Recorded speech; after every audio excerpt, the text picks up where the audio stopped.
Just when a German victory seemed inevitable, Hitler's unexplained hesitation at Dunkirk changed the course of World War II. And it didn't only save Allied lives, it may have set the stage for Allied victory. In late May and early June 1940, 200,000 British and French forces were encircled by the German army in the small French port town of Dunkirk, located on the English Channel near the French-Belgian border. Outmatched by the German Luftwaffe, what was left of the British Expeditionary Force, along with troops from the French resistance, had their backs pinned to the water. In that position, they faced a deadly defeat at the hands of Nazi Germany, which, under the command of Adolf Hitler, had only just pushed into France and signed an armistice with the Third French Republic.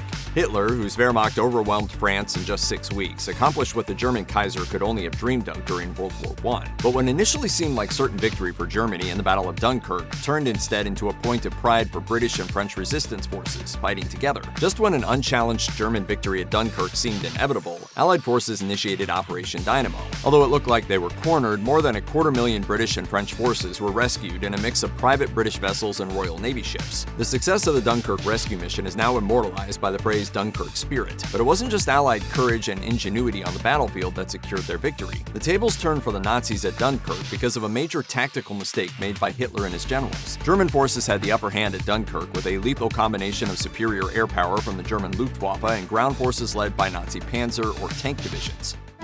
These had been designed to break through an enemy's defenses and strike deep, cutting communications and spreading confusion.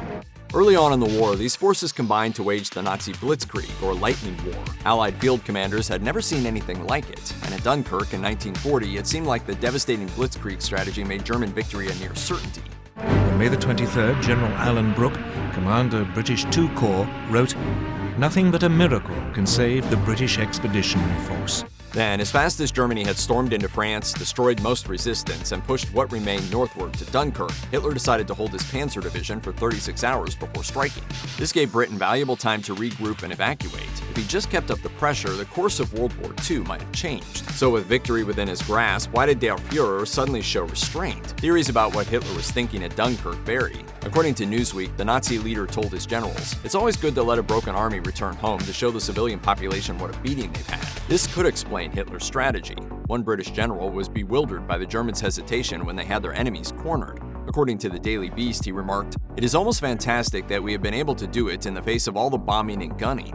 But it may not have been entirely Hitler's fault. Although he was the supreme commander of the German forces, there were likely a number of reasons German panzer divisions failed to deliver their death blow at the critical moment. Though the Nazis were on the offensive in France at that point, there had been stiff resistance, more so than expected, especially around the French town of Arras. Some historians believe Hitler and his German generals made a decision to divert tanks from Dunkirk to beat back Allied forces at Arras before the 36-hour panzer halt order was announced. Another possibility is that because German ground troops had reportedly fallen behind their panzer divisions as they rolled across the countryside, a break was ordered to allow them time to catch up. It's also possible Luftwaffe commander Hermann Göring wanted to prove to Hitler that his aircraft could finish off the Dunkirk troops without help from the ground. Instead, Göring's planes flew on to Paris. It was actually Field Marshal Gerd von Rundstedt of the 7th Panzer Division, not Hitler, who first ordered the tanks to hold for 36 hours, although Hitler did later approve it. This would turn out to be his first major military blunder of the war. Bolstered by the success of the Dunkirk evacuation, Churchill gave his now immortal speech. "We shall fight on the beaches. We shall fight on the landing grounds. We shall never surrender." This set the tone for the rest of the war, and for the eventual Allied victory 5 years after the last British soldier was rescued from Dunkirk's beaches.